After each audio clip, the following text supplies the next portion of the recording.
Potrošnja građana nadmašila je očekivanja. U prosincu smo potrošili oko 13,5 milijardi kuna. To su podaci dobiveni iz fiskaliziranih računa. Najviše se trošilo na igračke, kozmetiku, odjeću i obuću.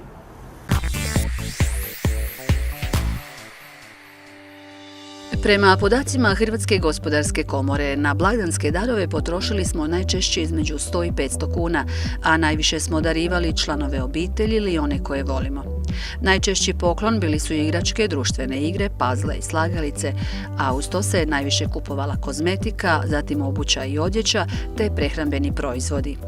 Oni koji su izabrali za poklon elektroniku, blagdanski budžet potrošili su na mobitele i popratnu opremu. Potrošnja ovog prosinca, znači 2017. prema dostupnim podacima iz Porezne uprave, je da je zapravo fiskalnih računa bilo na razini 13,5 milijardi kuna. To je svakako rekordna potrošnja od kada se ona prati, gledamo razdoblje unatrag zadnjih 10 godina i sada već možemo reći da se polako vraćamo na razine 2008. godine koja se smatra zlatnom godinom trgovine.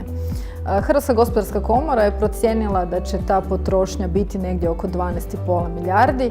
Kad tome nadodamo i ovaj iznos zapravo stvari koje ulaze u fiskalizaciju, a mi ih ne računamo u procjeni, vidimo da su to točne brojke, znači realno 13,5, to je negdje po prilici na razini onog što smo i mi procijenili. Nekoliko je razloga zašto je potrošnja rekordna ove godine.